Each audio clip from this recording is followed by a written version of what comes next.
जी बेटा, विटामिन्स आपके पास vitamins basically होते क्या है? विटामिन्स की क्लासिफिकेशन तो चले हमारे सिलेबस में। विटामिन बेसिकली होते क्या है? विटामिन हमारे पास स्मॉल ऑर्गेनिक मॉलिक्यूल्स होते हैं जो डाइट में होते हैं, बहुत कम अमाउंट में होते हैं, लेकिन इनका होना जरूरी होता है। अगर हम चाहते हैं नॉर्मल मेटाबॉलिक फंक्शनिंग रहे हमारी बॉडी की, तो इनका हमारी बॉडी में होना बहुत ज्यादा जरूरी होता है। ठीक है, तो ये कम अमाउंट में हो लेकिन होने जरूर चाहिए। स्मॉल ऑर्गेनिक मॉलिक्यूल्स होते हैं जो डाइट में मौजूद होते हैं और स्मॉल अमाउंट में हमारी बॉडी को रिक्वायर होते हैं, और अगर ये ना हो तो बहुत ज्यादा इश्यूज भी क्रिएट हो सकते हैं और बहुत ज्यादा सिविरिटीज भी आ सकती हैं। तो बहुत से विटामिन जो है ना हमारी बॉडी में नहीं बनते, इसीलिए हमें उन्हें अपनी डाइट से लेना पड़ता है। जैसे अगर मैं आपको B12 की एग्जांपल यहीं पे कोट कर दूं, कोबालामाइन, आप लोगों ने पढ़ा है। तो वो बेटा ऐसा विटामिन है कि वो आप लोगों को ना मतलब मिलता है मीट सोर्सेज से। ठीक है, मीट सोर्सेज से मिलता है, और वो एटलीस्ट थोड़ी सी अमाउंट आपकी बॉडी रिक्वायर करती है। अगर वो नहीं होगा ना तो आप मेगैलोब्लास्टिक एनीमिया के पेशेंट बन जाते हैं। और अल्लाह पाक ने इतना हमारा अच्छा सिस्टम बनाया है कि उसकी अमाउंट हमारी बॉडी में आपने ले लिया ना एक बार, मतलब ऐसा नहीं है कि आप 2 हफ्ते मीट वाली कोई चीज नहीं खाते, मीट डेरिवेटिव नहीं खाते तो आप मेगैलोब्लास्टिक एनीमिया के पेशेंट हो जाते हैं। ऐसा नहीं होता। विटामिन की बहुत कम अमाउंट भी अगर हमारी बॉडी में मौजूद हो ना तो भी वो काफी होती है। और विटामिन B12 के लिए ये बात आपने याद रखनी है, वो हमारी बॉडी में 2 to 4 years तक तकरीबन स्टोर रहता है। अगर आपने 2 to 4 years अगो भी कुछ विटामिन रिलेटिव मीट डेरिवेटिव कुछ लिया हुआ है तो वो आपका 2 से 4 साल तक चल सकता है। इतनी जल्दी आप नहीं बनते पेशेंट में गैलोब्लास्टिक एनीमिया के या फिर वो डिसऑर्डर्स जिनसे B12 रिलेट करता है। तो इसका मतलब बेशक कम अमाउंट में ही हो, लेकिन ये ज़रूरी है, और अगर नहीं होगा तो फिर मसले हो सकते हैं। तो और कुछ विटामिन्स हैं जो लंबे अरसे तक भी काम कर सकते हैं, और कुछ हैं जो बहुत जल्दी खत्म हो जाते हैं। उन्हें डेली बेसिस पे या वीकली बेसिस पे मेंटेन करना पड़ता है हमें। जैसे फोलेट्स हैं, विटामिन B9 है, फॉलिक एसिड है, वो बेटा बहुत जल्दी डेफिशिएंट हो जाता है, वो मतलब आपको लेना पड़ता है। तो वो आप ओरली भी ले लेते हैं, IV के थ्रू, इंट्रावेनस के थ्रू भी ले लेते हैं। ठीक है, तो अब हम स्टार्ट कर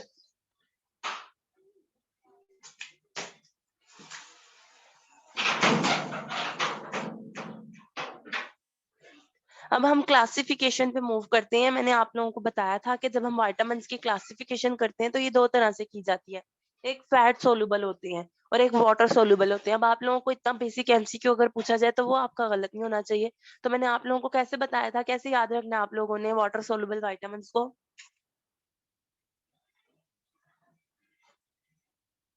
जी बेटा, किसी को भी नहीं याद?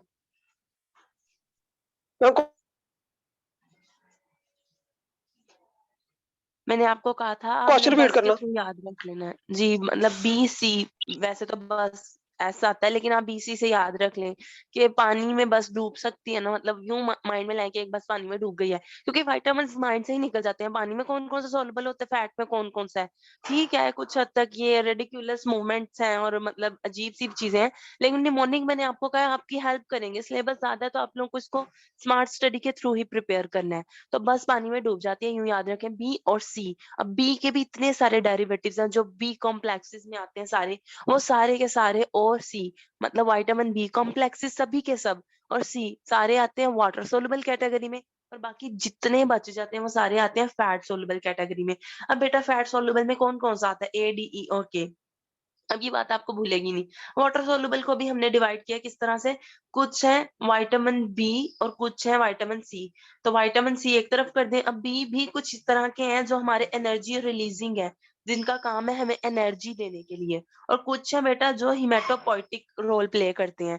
जब मैंने आपको आरबीसीज पढ़ाए तो मैंने आप लोगों को कुछ फैक्टर्स पढ़ाए जो आरबीसीज की मिच्योरेशन के लिए बहुत बहुत शदीद तरीके से जरूरी थे। अगर वो नहीं होंगे, कभी भी अरिथ्रोब्लास्ट या प्रो अरिथ्रोब्लास्ट कभी भी वो अरिथ्रोसाइट की स्टेज तक नहीं पहुंच सकेगा, मिच्योरेशन नहीं होगी आरबीसी की। हमारे पास इमेच्योर आरबीसी हमें दिखाई देंगे, और आरबीसी जो ओरिजिनल मिच्योर वाले होंगे उनकी हमारी बॉडी में कमी हो जाएगी। तो बेटा वो कौन कौन से फैक्टर्स बताए थे मैंने आपको जो हमें जरूरी है विटामिन को आरबीसी को मिच्योर करने के लिए, मुझे बताइएगा।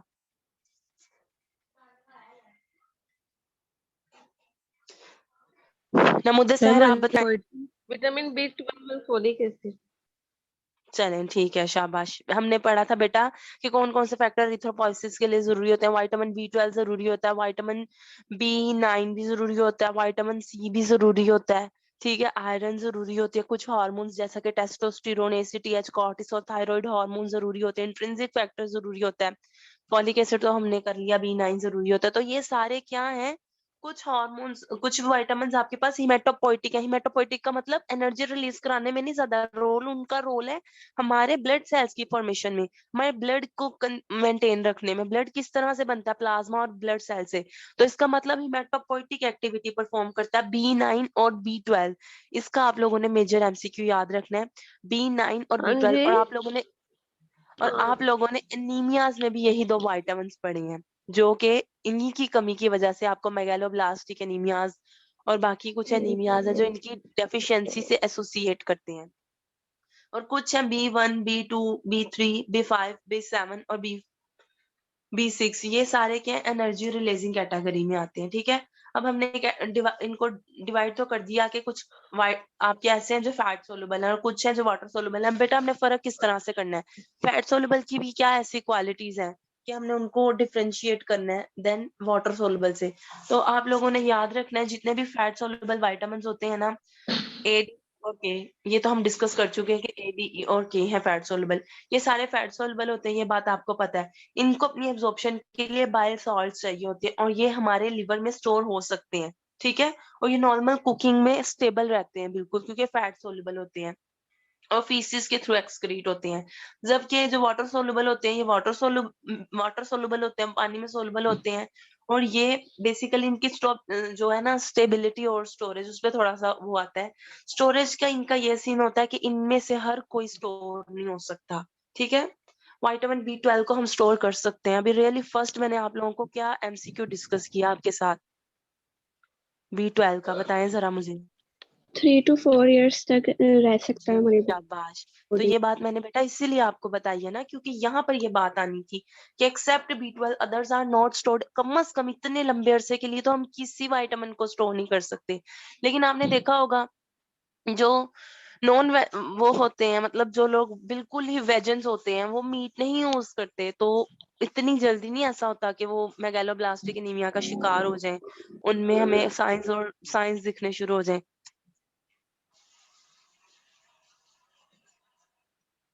तो इसीलिए बेटा बी12 के अलावा हम बाकी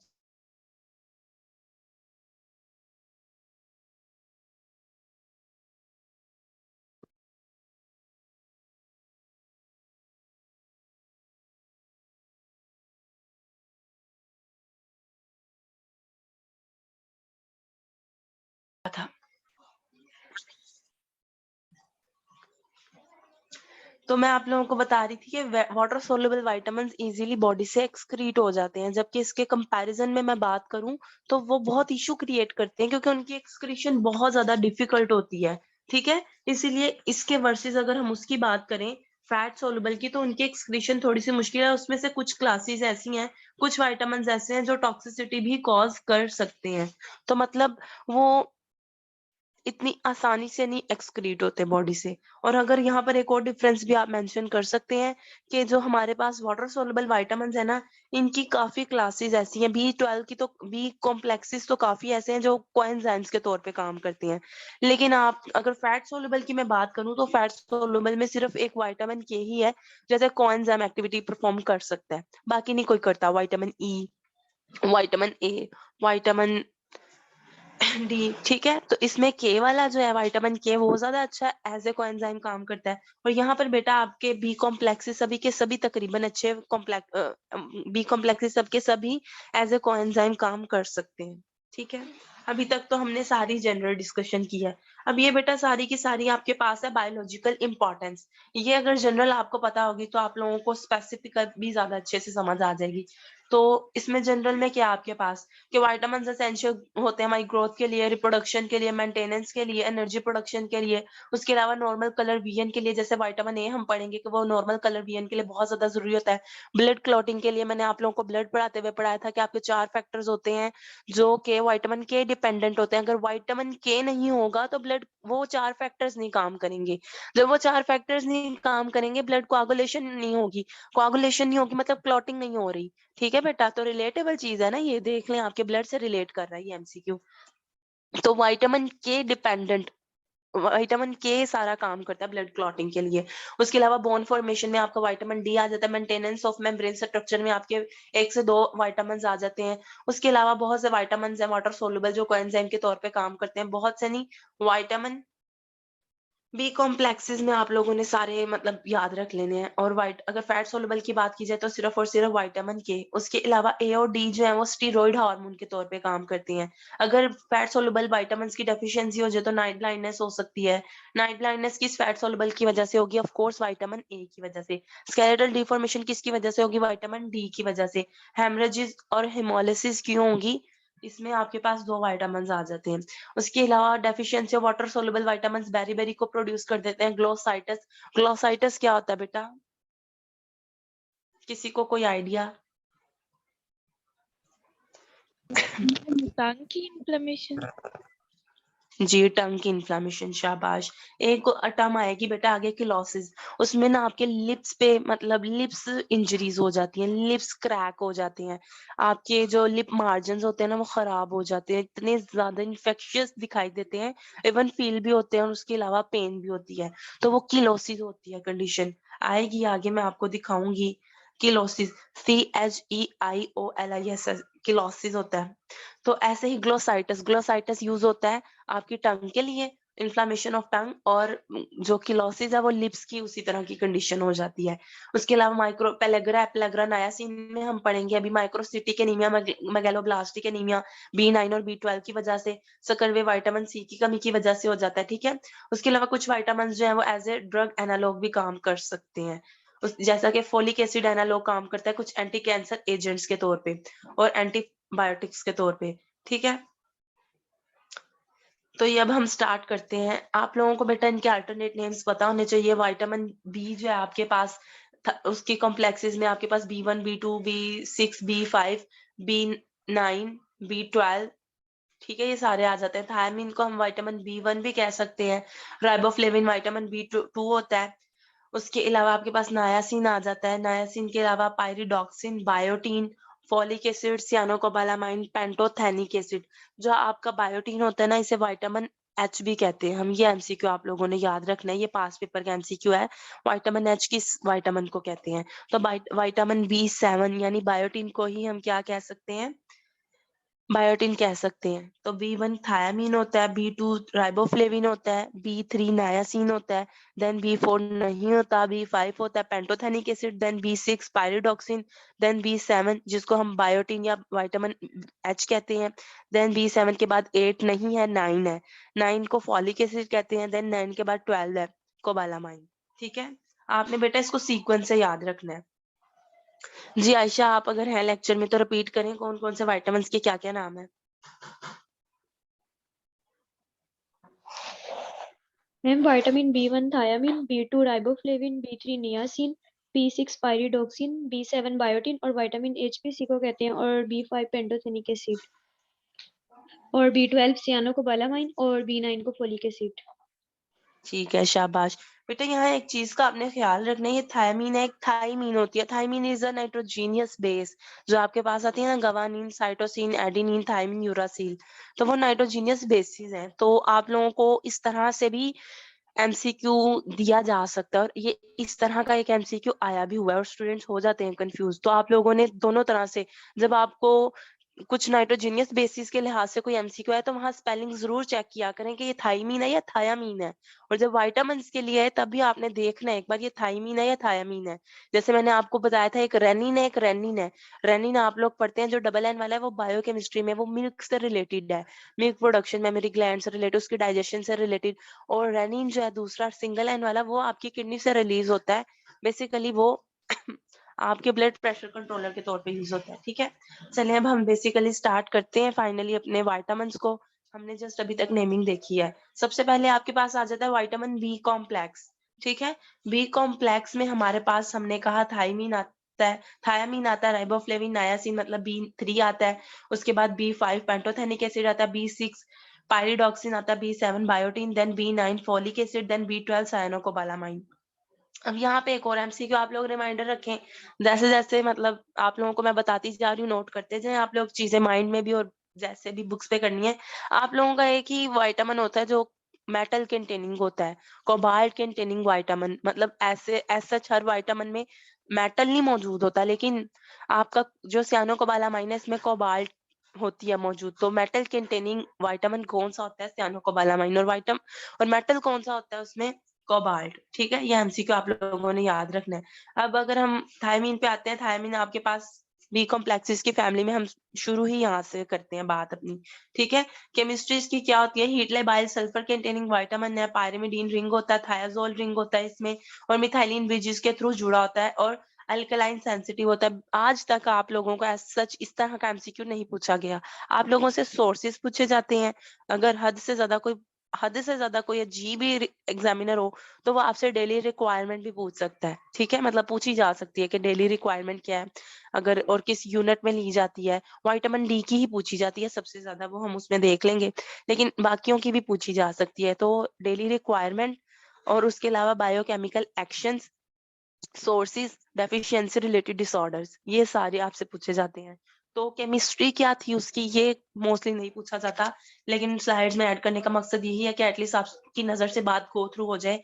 सल्फर कंटेनिंग विटामिन है, पायरिमिडीन रिंग और थायाज़ोल रिंग दोनों होते हैं, इसमें मिथाइलिन ब्रिजेस के थ्रू वो जुड़े होते हैं और ये हाइली अल्कलाइन सेंसिटिव होता है। अगर बेटा हम एब्जॉर्प्शन की और ट्रांसपोर्ट की बात करें, तो ये स्मॉल इंटेस्टाइन में एब्जॉर्ब होता है सिंपल आपके एक्टिव ट्रांसपोर्ट के थ्रू, ठीक है? देन उसके बाद ये लिवर में जाता है। लिवर में जाके फिर ये अपने फंक्शन परफॉर्म करता है। अगर हम इसके फंक्शन की बात करें तो फंक्शंस क्या-क्या होते हैं? फंक्शंस इसके बेसिकली ये होते हैं कि ये हमारे पास बहुत ज़्यादा ज़रूरी है कुछ कार्बोहाइड्रेट्स के मेटाबॉलिज्म के लिए। तो आप लोगों ने थायमीन टीपीपी पढ़ा होगा, थायमीन पायरोफॉस्फेट। आप लोगों ने कार्बोहाइड्रेट मेटाबॉलिज्म्स में टीपीपी का ज़िक्र पढ़ा है या नहीं पढ़ा बताएँ मुझे? ओवरऑल आपकी बायोकेमिस्ट्री में बेटा ये टीपीपी वर्ड बहुत ज़्यादा यूज़ होता है, थायमीन पायरोफॉस्फेट की एक्टिव फॉर्म होती है हमारी थायमीन की, ठीक है? थायमीन इस itself is not a active form, आपके पास कुछ विटामिन्स हैं वो एक्टिव फॉर्म में नहीं होते। जैसा कि अगर हम डिस्कस करें तो चलें साथ-साथ ही डिस्कस कर लेंगे। तो थायमीन जो है एक एक्टिव फॉर्म नहीं है, इसकी एक्टिव फॉर्म टीपीपी होती है, थायमीन पायरोफॉस्फेट, ठीक है? ये थायमीन से बनती है, जब एटीपी मिलती है रिएक्शन में तब इसकी कन्वर्जन हो जाती है लिवर में थायमीन काइनेज के थ्रू। आपने जस्ट ये याद रखना है TPP is a active form, ठीक है? ऑफ थायमीन मतलब B two vitamin B two is not active in itself. ये एक्टिव होता है जब हम इसे प्रोवाइड करते हैं एटीपी और टीपीपी बनता है। तो टीपीपी एक्टिव फॉर्म होती है। अब ये काम कैसे कर सकता है? ये प्रोस्थेटिक ग्रुप के तौर पे काम करता है बहुत से एंजाइम्स के लिए। Pyruvate dehydrogenase, alpha ketoglutarate dehydrogenase. तो बेटा पायरुवेट डिहाइड्रोजिनेज अगर आपने मेटाबॉलिज्म्स पढ़े हैं और आपने ये नहीं पढ़ा, अगर आप ये कह रहे हैं तो ऐसा तो कभी भी नहीं हो सकता कि पायरुवेट डिहाइड्रोजिनेज के बगैर आप लोग मेटाबॉलिज्म कंप्लीट कर लें। और अगर पायरुवेट डिहाइड्रोजिनेज चाहिए तो उसके लिए टीपीपी उसके बैकग्राउंड में चाहिए। तो टीपीपी नहीं होगा, पायरुवेट डिहाइड्रोजिनेज नहीं होगा, पायरुवेट डिहाइड्रोजिनेज नहीं होगा तो सिर्फ कोई एक नहीं मल्टी रिएक्शंस हैं, मल्टी मेटाबॉलिज्म्स में ये यूज़ होता है आपके पास, ठीक है? Alpha keto D glutarate dehydrogenase भी आपके पास मेटाबॉलिज्म्स में इन्वॉल्व होता है। अब अगर हम इसके सोर्सेज़ की बात करें तो सोर्सेज़ क्या होते हैं इसके? अगर हम सोर्सेज़ को भी डिवाइड कर लें, कुछ सोर्सेज़ एनिमल सोर्सेज़, कुछ प्लांट सोर्सेज़। तो बेटा एनिमल सोर्सेज़ में आपके पास आ जाता है, अगर आप एग यूज़ करते हैं, लिवर यूज़ करते हैं, लिवर मतलब कलेजी वगैरह यूज़ करते हैं तब भी आपको मिल सकता है, कुछ इंटेस्टाइनल फ्लोरा से भी मिल सकता है। अगर हम बात करते हैं प्लांट सोर्सेज़ की तो लेग्यूम्स मतलब जितनी भी फलियाँ लेग्यूम्स वगैरह बीन्स हैं, नट्स हैं, उनसे आपको ये अच्छे उसमें मिल जाता है, थायमीन, ठीक है? अब अगर हम इसकी डेफिशिएंसी की बात करें तो डेफिशिएंसी इसकी अगर हो जाए तो वो बहुत ही बुरी होती है। इसकी डेफिशिएंसी बेसिकली बेरी-बेरी को कॉज़ कर देती है, ठीक है? बेरी-बेरी भी हमारे पास 2 तरह की होती है, एक वेट बेरी-बेरी होती है, एक ड्राई बेरी-बेरी होती है। तो आप लोगों ने याद रखना है कि बेरी-बेरी क्या होती है। बेरी-बेरी आपकी ना एक कंडीशन होती है इस तरह की कि जब ये अपीयर होनी स्टार्ट होती है ना तो आपकी नींद उड़ जाती है, सर दर्द रहता है, बहुत ज़्यादा चक्कर आते हैं, भूख भी नहीं लगती। और उसके बाद वेस्टिंग स्टार्ट हो जाती है मसल्स की, मसल्स वेटनेस वेस्टिंग की तरफ जाती है, ट्रॉफी होनी स्टार्ट हो जाती है, नमनेस फील होती है आपको और प्रिकिंग सेंसेशन आती है। ऐसे हर वक्त आपको फील होता है जैसे मुझे कुछ चुभ रहा है, जैसे आप कहते हैं ना मुझे सुइयां चुभ रही हैं, अजीब सा कुछ हो रहा है, तो वो उसे हम कहते हैं प्रिकिंग सेंसेशन। के प्रिक तो किया नहीं किसी ने, लेकिन फजूल में प्रिकिंग सेंसेशन आती जा रही है, आती जा रही है। तो ये बेरी बेरी के अर्ली सिम्टम्स इस तरह की होती हैं। ठीक है, बेरी बेरी। अब आपके माइंड में आएगा कि हमें कैसे पता चले कि हमारे अंदर मौजूद है या नहीं है विटामिन बी 2। तो बेटा डेली रिक्वायरमेंट, ऑफ कोर्स आपको डेली रिक्वायरमेंट का पता होना चाहिए कि कितना ये हमें चाहिए। तो अडल्ट्स में हमें एटलीस्ट ये 1 मिलीग्राम चाहिए होता है। ठीक है, मेल फीमेल में अलग वो है, लेकिन आप लोग बस 1.5 तक याद रख लें कि 1.5 मिलीग्राम ये हमें रिक्वायर है। ठीक है, डेली रिक्वायरमेंट की बात की है, नॉट एनुअल, वीकली और मंथली बात की। मैंने आप लोगों को डेली रिक्वायरमेंट डिस्कस की है कि 1.5 मिलीग्राम ये हमें डेली चाहिए होता है, और अगर ये हमें नहीं मिलता then beriberi symptoms show होती हैं। अब वेट बेरी बेरी और ड्राई बेरी बेरी में क्या फर्क है? वेट बेरी बेरी में आपका सीवियस इन्फेक्ट होता है बहुत बुरी तरह से, और इसमें एडिमा आता है। ठीक है, लोअर लिम्स, ट्रंक, फेस और आपकी जितनी भी कैविटीज हैं उसमें एडिमा फील होता है, ब्लड प्रेशर आपका बीपी अब नॉर्मल हो जाता है। और ड्राई बेरी बेरी में क्या होता है? ड्राई बेरी बेरी में आपका सीएनएस इफेक्ट होता है। वेट बेरी बेरी में सीवीएस इफेक्ट हो रहा था और ड्राई में सीएनएस इफेक्ट हो रहा होता है। ठीक है, इसमें मसल वेस्टिंग बहुत ज्यादा स्वीयर होती है और अर्ली होती है। सबसे पहले हमें मसल्स ही वीक होने स्टार्ट दिखाई देते हैं। ठीक है, और अगर हम इसकी स्विरिटी की बात करें तो बेटा स्विरिटी इतनी ज्यादा है कि ये पैरालिसिस की तरफ जा सकता है, इवन ये डेथ की तरफ जा सकता है। क्योंकि जब मुसलसल पेशेंट को, आप ये तस्वुर करें, इन्फेंटाइल बेरीबेरी क्या होता है ये भी डिस्कस कर लें। इन्फेंट्स में अगर थायराइड की डेफिशिएंसी हुई है तो ये आपके पास क्या करती है? इन्फेंटाइल बेरीबेरी को कॉज करती है। और इन्फेंट्स में इसकी डेली रिक्वायरमेंट अडल्ट से कम होती है, सिर्फ 0.5 मिलीग्राम। अगर एक इन्फेंट है ना तो उसमें सिर्फ आपको 0.5 मिलीग्राम चाहिए। अगर वो रिक्वायरमेंट पूरी कर रहे हैं आप उस इन्फेंट की तो उसे कुछ नहीं होगा, लेकिन अगर नहीं कर रहे आप तो इन्फेंटाइल बेरीबेरी हो जाएगी, और ये 2 से 10 माह के दरमियान में हो सकती है।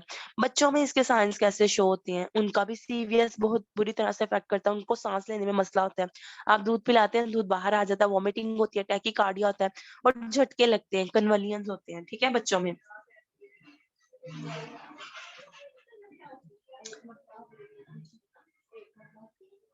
तो अभी तक हमने जस्ट आपके विटामिन बी 2 को डिस्कस किया है। मलाइका आप बेटा रिवाइज करें क्या हमने बी 2 में पढ़ा अभी तक, ताकि आप लोगों को साथ साथ याद होता जाए। मैम विटामिन B2 को थायमिन कहते हैं और इसकी जो जी एक्टिव ठीक है। फॉर्म है वो TPP होती है। जी ठीक है, जल्दी जल्दी बेटा, मैंने नेक्स्ट भी करना और है। मैम अगर ये इसकी डेफिशिएंसी होती है तो ये हमारे अंदर बेरी बेरी को कॉज करता है। उसमें हमने इसकी 2 टाइप्स पढ़ी हैं, एक वेट बेरी बेरी और एक ड्राई बेरी बेरी। और ये इन्फेंट्स में भी इन्फेंटाइल बेरी बेरी भी हो जाती है, जिसमें बच्चों की 0.5 मिलीग्राम की जो विटामिन B2 की है क्वांटिटी उसको पूरा होना चाहिए। और इसके सोर्सेज हैं ये हमें प्लांट से भी मिल जाती है और इसके मीट सोर्सेज भी हैं। जी ठीक है बेटा, शाबाश। और ये आप लोग केमिस्ट्री भी एटलीस्ट थोड़ी बहुत ना रिवाइज करते रहिएगा, इजी है वैसे। Heat labile sulphur containing vitamin 2 तरह के रिंग्स होते हैं, पायरिमिडीन रिंग भी होता है, थायाजोल रिंग भी होता है, और वो मिथाइलिन ब्रिज से जुड़े होते हैं। अच्छा जी बेटा, एक एक चीज तो आप लोगों को एटलीस्ट पता होनी चाहिए कि अडल्ट बेरी बेरी है तो हमने, अगर अडल्ट बेरी बेरी में अगर हम वेट बेरी बेरी को डिस्कस करें उसको कैसे पहचाने, तो वेट बेरी बेरी में सबसे पहले आपके पास करेक्टराइज किया जाता है कार्डियक फेलियर या एडीमा के थ्रू। ठीक है, मतलब हमें पता चल जाता है कि ये वेट बेरी बेरी है। ड्राई बेरी बेरी में पोलीन्यूरोपैथी, मतलब कि कुछ दिमाग का सीएनएस का कोई मसला चल रहा है। मैं वैसे आपको बता चुकी हूँ, अब मैं बस इस बात को हाईलाइट कर रही हूँ अगेन कि वेट बेरी बेरी को करेक्टराइज किया जा सकता है एडीमा और कार्डियक फेलियर के थ्रू, मतलब सीएनएस सीवीएस इन्वॉल्व हो रहा था ना। और ड्राई बेरी बेरी में सीएनएस इन्वॉल्व हो रहा था, तो कोई भी पोलीन्यूरोपैथी हो सकती है ड्राई बेरी बेरी के केस में। इन्फेंटाइल बेरी बेरी में क्या होता है? इन्फेंटाइल बेरी बेरी में सीवीएस का ही मसला आता है, टैकीकार्डिया बच्चे में शो होता है। छोटा सा इन्फेंट बच्चा, 1 साल का बच्चा है, 12 माह का बच्चा है, तो उसमें ऑफ कोर्स अगर वो सांस खराब ले रहा है तो हमें फौरन से उस चीज को सीरियस लेना चाहिए। ठीक है, तो क्या क्या साइंस और सिम्टम्स हो सकते हैं? साइन सिम्टम्स बेटा यही हो सकते हैं, अगर मैं ओवरऑल रिपीट कर दूं बैरी बैरी के, ओवरऑल क्या हो सकते हैं? पॉलीन्यूरोपैथी हो सकती है, फटीग हो सकती है, पेन, मसल्स वीक होने स्टार्ट हो जाते हैं, काफ टेंडरनेस हो जाती है, काफ्स टेंडर होने स्टार्ट हो जाते हैं, ठीक है, सीवीएस के मसले आ जाते हैं, पाल्पिटेशंस फील होती हैं पेशेंट को, टैकीकार्डिया, सांस इतनी तेज लेता है कि 100 से भी ज्यादा ऊपर चले जाते हैं पर मिनट बीट, और उसके अलावा एडीमा तो बहुत ज्यादा कॉमन होता है, ठीक है। और एनोरेक्सिया, भूख नहीं लगती, भूख नहीं लग रही इसीलिए तो वेट लूज हो रहा है, उस मसल्स वीक हो रहे हैं, और डायरिया और वॉमिटिंग्स होती हैं, ठीक है। इसमें कोई इश्यू किसी को तो बताएं बेटा, मैं रिपीट कर देती हूँ। आप ही ये करना किधर से है? जी सॉरी मैम, ये कौन कौन सी बुक से करना है? बेटा मैंने बता तो दिया है, पहले आपने शायद लेट ज्वाइन किया, मैंने बताया था कि ये आपने लिपिन कोड और फाइक दोनों से ही करना है। लिपिन कोड आपकी फर्स्ट प्रेफरेंस होनी चाहिए, और रीडिंग एक बार अगर आप फाइक से कर लेंगे तो आपको बहुत अच्छा आइडिया हो जाएगा हर चीज का, ठीक है। तो मुश्ताक में तो ये नहीं है ना? नहीं नहीं है, बहुत अच्छा है, लेकिन मुश्ताक में बहुत कॉम्प्लेक्स लिखा हुआ है, और ऐसा जो सेंस से एमसीक्यू आते भी नहीं जितना उन्होंने कंफ्यूज किया हुआ है, तो मुश्ताक नहीं रिकमेंड कर रही मैं आपको वाइटामिन्स के लिए। जिसका दिल चाहे ना वो पहले लिपिन कोट और फाइव कंप्लीट करे, उसके बाद तीसरी चीज वो मुश्ताक पढ़े। जी बेटा, कोई और भी कुछ पूछ रहा है? मैम ये जी बेटा, जल्दी जल्दी। लिपिन कोट में जो आपने वेट और ड्राई के ज्यादा सिम्टम्स भी बताए हैं ना, वो है ही नहीं। कोई बात नहीं बेटा, मैंने फिर तो बता दिए। आप वहीं से करना है। अरे इतना मासूमाना सवाल, अभी आप लोग बिल्कुल ही छोटे छोटे बच्चों वाले सवाल कर रहे हैं। कोई बात नहीं, मैंने बता दी है ना, इतनी सी तो आपको समझ आ गई है, मैंने 2 बार रिपीट कर दी है, तो आप बुक पे मेंशन कर लें, इसमें परेशान होने वाली क्या बात है? आपकी तो आवाज से लग रहा है आप रोने वाली हैं बस अब, इसमें परेशान क्यों हो रही हैं?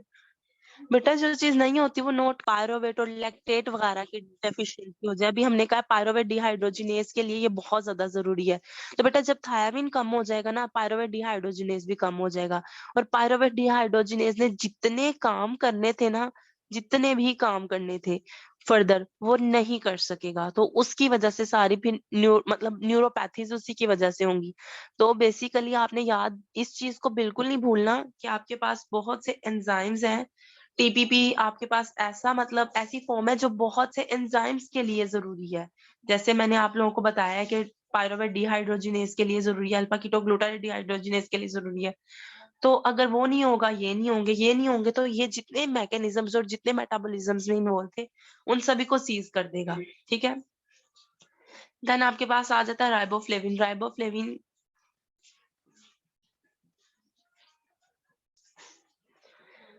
राइबोफ्लेविन बेसिकली आपके पास क्या है?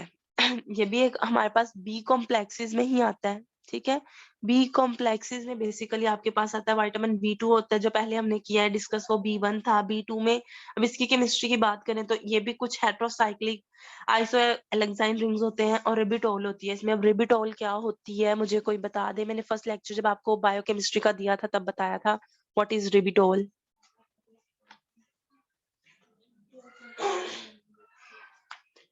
याद रखा करें बेटा।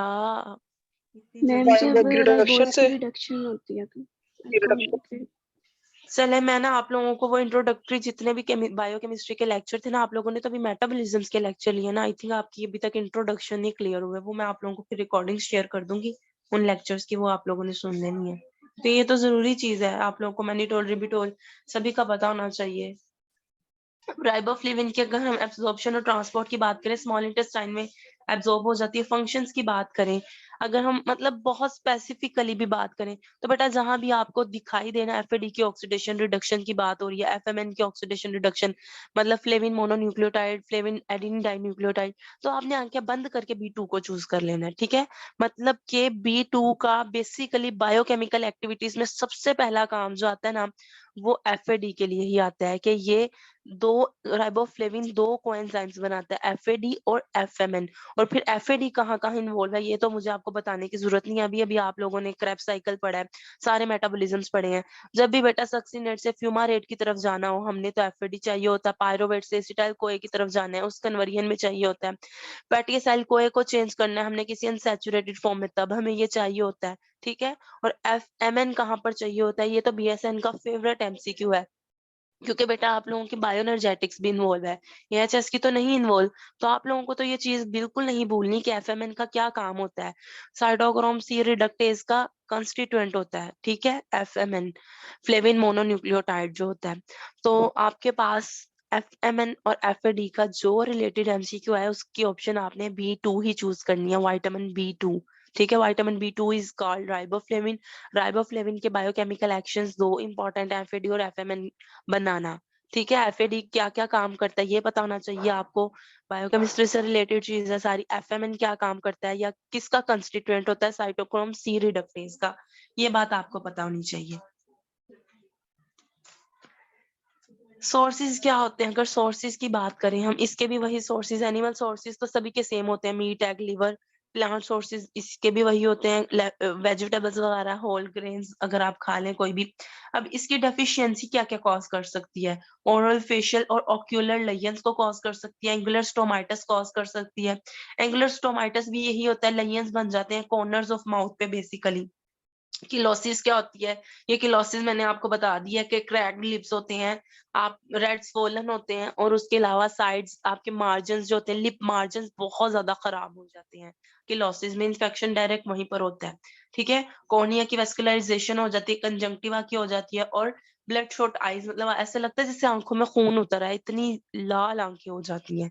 ठीक है, और ग्लोसाइटिस, ग्लोसाइटिस क्या होता है, इन्फ्लेम्ड टंग। ग्लोसाइटिस हमने डिस्कस कर लिया कि टंग, ऐसी टंग जिसमें इन्फ्लामेशन हुई हो उसको हम क्या कहते हैं, ग्लोसाइटिस है। इसको मेजेंटा टंग भी कहते हैं। ठीक है, मेजेंटा टंग, क्योंकि उसका कलर मेजेंटा भी हो रहा होता है, और अजीब सी बीफी टंग, ऐसा लगता है जैसे गोश्त ही निकल गया है।